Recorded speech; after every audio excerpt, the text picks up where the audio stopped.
Hello students, आपका स्वागत है हमारे यूट्यूब चैनल पे जिसमें हम आज हिंदी क्लास 10th का पेपर लेकर आए हैं। तो देखिए, क्वेश्चन नंबर 5 से आंसर शीट सॉल्व है। तो आपका क्वेश्चन 5 नंबर है। देखिए, अपने पठित खंड काव्य के आधार पर दिए गए प्रश्नों में से किसी एक प्रश्न का उत्तर दीजिए। तो इसमें जो खंड काव्य है, वैसे मुक्तिदूत खंड काव्य है, जो जवाहर खंड काव्य है और मेवाड़ मुकुट खंड काव्य है। तो इसमें से ये जो क्वेश्चन दो दो दिए हैं, तो इसमें इसे एक ही करना है ना। खंड काव्य के आधार पर दिए गए प्रश्नों में से किसी एक प्रश्न का उत्तर दीजिए।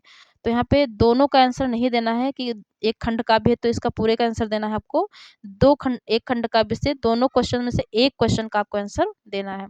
तो जैसे देखिए, मुक्तदूत खंड काव्य के प्रमुख पात्र का चरित्र चित्रण कीजिए। तो इसमें प्रमुख पात्र कौन सा है? गांधी जी। तो प्रमुख पात्र गांधी जी का चरित्र चित्रण आपको लिखना है, या फिर द्वितीय स्तर का आपको कथानक संक्षेप में लिखना है। तो देखिए, हम दोनों दोनों लिखे हुए हैं। तो पहला आपका देखिए चरित्र चित्रण। देखिए, चरित्र चित्रण है आपका मुक्तिदूत खंड का महात्मा गांधी जी का चरित्र चित्रण। तो उत्तर देखिए, डॉक्टर राजेंद्र मिश्र द्वारा रचित मुक्तिदूत खंड काव्य नामक मुक्तिदूत नामक खंड काव्य में महात्मा गांधी के पावन चरित्र का वर्णन है। फिर पहला देखिए, पहली हेडिंग है आपकी दिव्य पुरुष। कवि ने गांधी जी को ईश्वर का अवतार बताया है। भारत में अंग्रेजों के अत्याचार बढ़ जाने पर, जब अंग्रेजों का अत्याचार बढ़ गया था, तो स्वतंत्र कराने के लिए परमात्मा ने महात्मा गांधी के रूप में जन्म लिया था। फिर दूसरी हेडिंग है हरिजनों उद्धारक, मतलब हरिजनों का उद्धार करने वाले। तो गांधी जी असहाय और दलितों के सहायक थे। किसके सहायक थे? असहाय और दलितों का सहायक थे। वे सभी को ईश्वर की संतान समझते थे। उनका मानना था, जिन हाथों ने संसार गढ़ा, क्या उसने हरिजन नहीं गढ़े? तब फिर यह कैसा छुआछूत किस गीता में पाठ पढ़े। फिर तीसरी हेडिंग है आपकी हिंदू मुस्लिम एकता के समर्थक। तो गांधी जी सांप्रदायिक वैर भावना के कट्टर विरोधी थे। उन्होंने स्वतंत्रता संग्राम में हिंदू मुस्लिम दोनों का साथ लिया था। इसीलिए वे दोनों लोगों को एक ही डाली के दो फूल समझते थे। कोटेशन है इसमें, मुझे लगते हिंदू मुस्लिम एक ही डाली के दो फूल, एक ही माटी के दो रूप, एक ही जननी के दो लाल। फिर है चौथी हेडिंग आपके आर्थिक समृद्धि के पोषक। तो भारत एक गरीब देश है, इस बात का गांधी जी ने सदैव ध्यान रखा। गांधी जी ने भारत की दीनहीन दशा को सुधारने के लिए अथक प्रयास किए। कोटेशन है इसमें, छोटा बच्चा भी भारत का है, एक अगर नंगा भूखा, गांधी जी को चैन कहाँ, वो भी सो जाएगा भूखा। पांचवा नंबर है आपका अहिंसा और करुणा की मूर्ति। गांधी जी सत्य और अहिंसा के पुजारी थे। इन्होंने देश हित के लिए अपना जीवन न्यौछावर कर दिया। गांधी जी के उच्च विचार बड़े ही आदर्श थे। वे सभी जनों के हित की बात करते थे। भारत की दयनीय दशा देखकर उनके हृदय में करुणा का सागर लहराने लगता था। फिर 6 नंबर हेडिंग है आपके सम्मान और पद के निर्लोभी। गांधी जी का त्याग एवं बलिदान एक आदर्श है। वे एक सम्मानजनक व्यक्ति थे। उन्होंने स्वतंत्र कराने के लिए अनेक यातनाएं भोगी, और जैसे उनका लक्ष्य पूर्ण हो गया, उन्होंने संन्यास ग्रहण कर लिया। लड़ाई मेरी हुई समाप्त, विदा हो जीवन के जंजाल, नया गांधी बन तुम्हें स्वदेश करेगा प्यार जवाहरलाल। फिर आपका उपसंहार लिखा जाएगा, गांधी जी सत्य और अहिंसा, करुणा, प्रेम, उदारता, सहानुभूति, समता, देश प्रेम आदि मानवीय गुणों के साकार रूप थे। फिर इसमें दूसरा नंबर क्या था? मुक्तदूत खंड काव्य के द्वितीय सर्ग का कथानक संक्षेप में लिखे। तो द्वितीय सर्ग हो या फिर तृतीय, चतुर्थ या पंचम या प्रथम सर्ग हो, आपको सभी सर्गों का सार मैंने एक बनाया हुआ है, वहीं आपको लिख देना है। देखिए ध्यान से, मुक्तदूत खंड काव्य का डॉक्टर राजेंद्र मिश्र द्वारा रचित मुक्तदूत नामक खंड काव्य गांधी जी के जीवन का एक पक्ष चित्रांकित करता है। इस कथानक की घटनाएं सत्य एवं ऐतिहासिक हैं। फिर कवि ने इसके कथानक को सर्गों में व्यक्त कर दिया है। गांधी जी अलौकिक पुरुष थे। पराधीनता के कारण भारत की दशा बहुत दयनीय थी, जिससे गांधी ने सत्य और अहिंसा के द्वारा जीत लिया। महात्मा गांधी के दुर्बल शरीर में महान आत्मिक बल था। इन्होंने देश को स्वतंत्र कराने के लिए अपना पूरा जीवन न्यौछावर कर दिया, जो सदैव याद रहेगा। एक दिन गांधी जी ने अपनी माता को स्वप्न में देखा कि वह उन्हें समझा रही हैं कि जो तुम्हारा थोड़ा भी भला भला करे, तुम उसका अत्यधिक भला करो। अपना पेट भरो, दूसरों का भी पेट भरो, सभी के साथ शिष्टता का व्यवहार करो। इन्होंने अनेक आंदोलन चलाए, अनेक अमानवीय घटनाएं हुई, जिसे देखकर गांधी जी का दिल दहल उठा। उन्होंने सोचा कि अब मैं अपने देश को अंग्रेजों से मुक्त कराकर ही रहूंगा। गांधी जी ने असहयोग आंदोलन चलाया, तब भारत के सभी कर्मचारियों ने गांधी जी का बड़ा सहयोग किया। यह सब देख अंग्रेजों को निराशा हुई, उन्होंने भारतीयों पर साइमन कमीशन थोप दिया। इसका सभी लोगों ने बहुत विरोध किया। नमक कानून तोड़ने के लिए दांडी की पैदल यात्रा की। तब अंग्रेजों ने गांधी को बंदी बना लिया और देश भर में सत्याग्रह छिड़ गया, जिससे अंग्रेजों को पीछे हटना पड़ा। प्रधानमंत्री एटली ने जून 1947 ईस्वी से पूर्व अंग्रेजों के भारत छोड़ने की घोषणा की। सभी लोग खुश हो गए। देश की बागडोर जवाहरलाल नेहरू के हाथों में आ गई। गांधी जी का लक्ष्य पूरा हो गया, तब राजनीति से अलग हो गए। अंत में गांधी जी की भारतवर्ष के उज्जवल भविष्य की कामना करते हैं। इसी के साथ कथा समाप्त हो जाती है। आपको कोई भी सर्ग आ रहा है तो आपको एक ही लिखने की जरूरत है, कोई दिक्कत नहीं होगी। सभी सर्गों का सार है, पूरा निचोड़ है इसमें। कथानक का सर्ग, कथानक आ जाए तब भी आप यहीं लिख सकते हैं, सार आ जाए तब भी, कोई भी सार आए तो आप यहीं लिख सकते हैं। फिर आपका क्वेश्चन नंबर 6 आएगा, खंड काव्य के बाद किसी लेखक का जीवन परिचय इसमें आएगा और प्रमुख रचना का नाम पूछा जाएगा। तो इसमें दिया हुआ है रामचंद्र शुक्ल, रामधारी सिंह दिनकर, भगवत चट्टोपाध्याय। देखिए आगे, देखिए जीवन परिचय गद्य खंड का है ये। तो संक्षिप्त परिचय आपको पहले लिखना है, नाम, जन्म, पिता का नाम, माता का नाम, मृत्यु, रचनाएं, भाषा, शैली। आपको इतना याद होना चाहिए। फिर जीवन परिचय आप इतना इतना याद कर लीजिए। फिर आगे देखिएगा, जीवन परिचय है, फिर यहाँ से आपको लिखना है इनका जन्म, है ना। अगर रामचंद्र शुक्ल जी का है तो रामचंद्र शुक्ल जी, अगर रामधारी सिंह दिनकर जी का है तो रामधारी सिंह दिनकर, अगर भगवत चट्टोपाध्याय का है तो भगवत चट्टोपाध्याय, यहाँ पे नाम मेंशन करना होगा।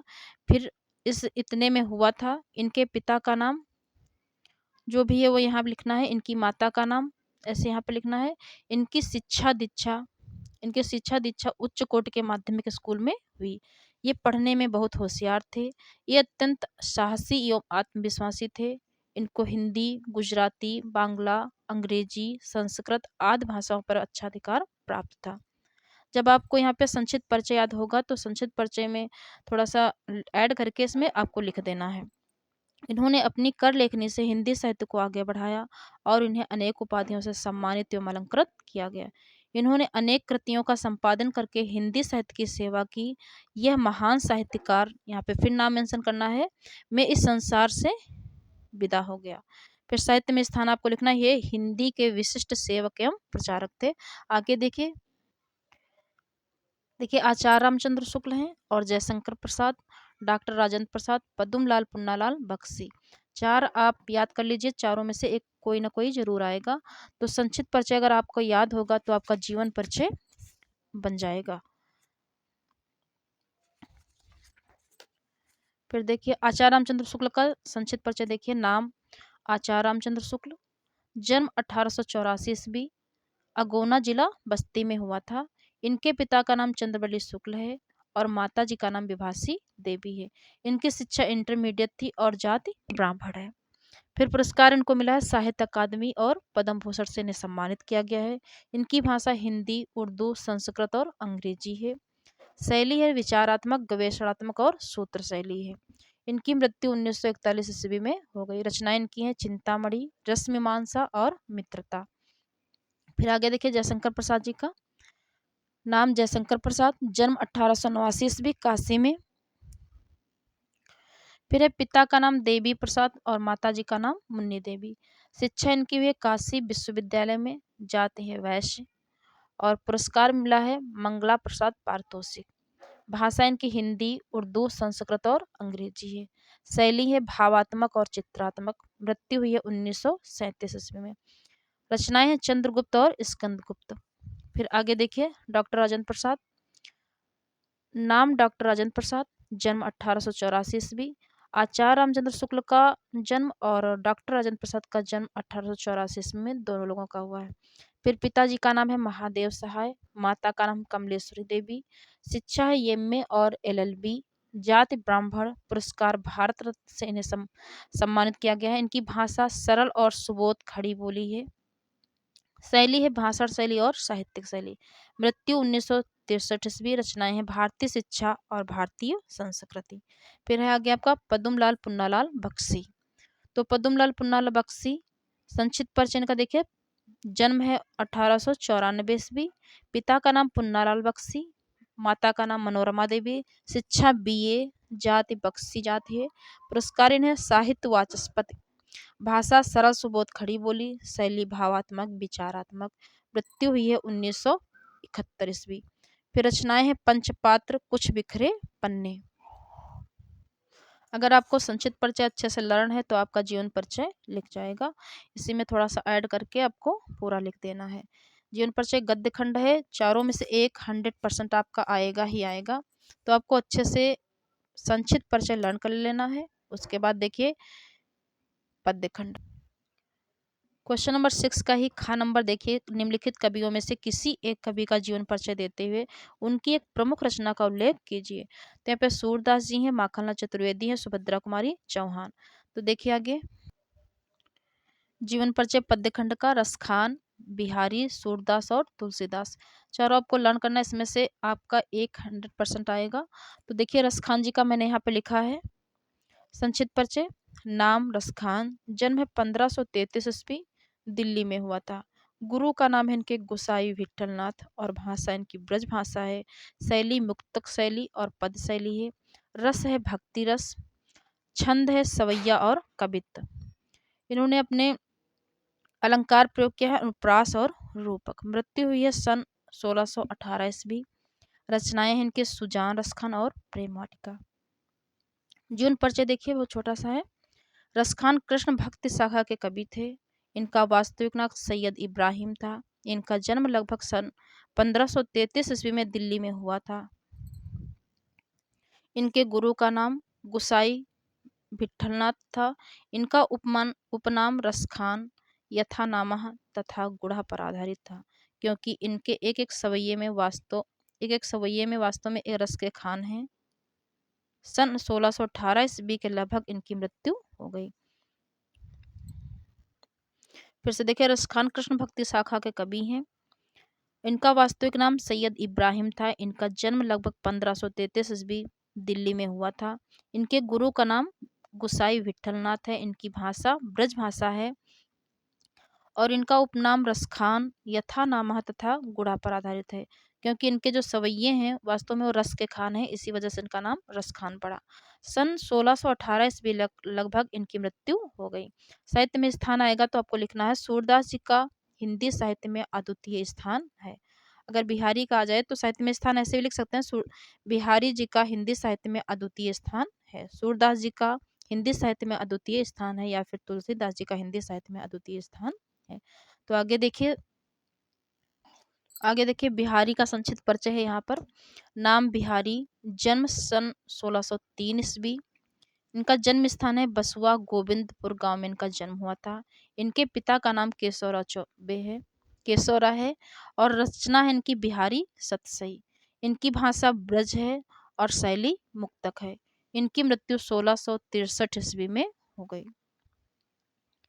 फिर है आपका सूरदास जी का संक्षिप्त परिचय देखिए। नाम सूरदास, जन्म 1478 ईस्वी में रुनकता नामक ग्राम में हुआ था। इनके पिता का नाम रामदास सारस्वत था और माता जी का नाम जमुना दास था। गुरु का नाम आचार्य वल्लभाचार्य था और भाषा इनकी ब्रज भाषा है। शैली मुक्तक गेयपद शैली है। मृत्यु 1583 ईस्वी में हो गई और इनकी रचनाएं सूर सागर, साहित्य लहरी और सूर सारावली है। स्थान आपको ऐसे ही लिख देना है। सूरदास जी का हिंदी साहित्य में अद्वितीय स्थान है। फिर आपका है तुलसीदास। संक्षिप्त परिचय देखिए। नाम गोस्वामी तुलसीदास, जिनको राम बोला भी बोलते हैं, और फिर जन्म है 1532 ईस्वी। 1532 ईस्वी राजापुर ग्राम में हुआ था। इनके पिता का नाम है आत्माराम दुबे, माता का नाम हुलसी देवी और इनकी पत्नी का नाम था रत्नावली। इनके गुरु का नाम नरिहर दास। भाषा है ब्रज और अवधी। शैली मुक्तक और प्रबंध शैली है। रस है हास्य, श्रृंगार, वीर, करुण, फिर अलंकार, उपमा, रूपक, उत्प्रेक्षा। मृत्यु 1623 ईस्वी में हुई है और रचनाएं श्री रामचरितमानस, कवितावली, गीतावली, दोहावली आदि कुल इनकी 12 रचनाएं हैं। देखिए संक्षिप्त परिचय अगर आपको अच्छे से याद होगा तो आपका जीवन परिचय लिख जाएगा। तो अगला क्वेश्चन देखिए क्या आएगा। क्वेश्चन नंबर 7 है आपका, अपनी पाठ्यपुस्तक से संस्कृत खंड से कंठस्थ कोई एक श्लोक लिखिए जो इस प्रश्न पत्र में ना आया हो। तो आपके इस प्रश्न पत्र में दो आपके श्लोक आते हैं। यहाँ पर देखिए 4 नंबर में 2 श्लोक आए हुए हैं। तो आपको 3 श्लोक याद कर लेना है और 3 श्लोक में से आपको एक श्लोक लिख देना है। तो देखिए आगे श्लोक,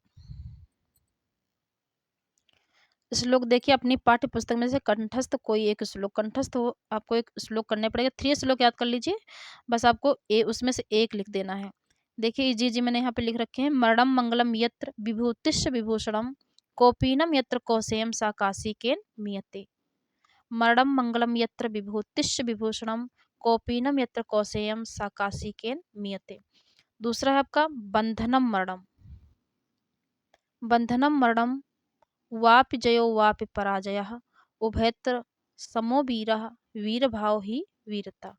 फिर से बंधनम मरणम वापि जयो वापि पराजयः उभयत्र समो वीरः वीरभाव ही वीरता। फिर तीसरा है आपका सर्वे भवन्तु सुखिनः सर्वे सन्तु निरामयाः सर्वे भद्राणि पश्यन्तु माँ कश्चित् दुःखभाग् भवेत्।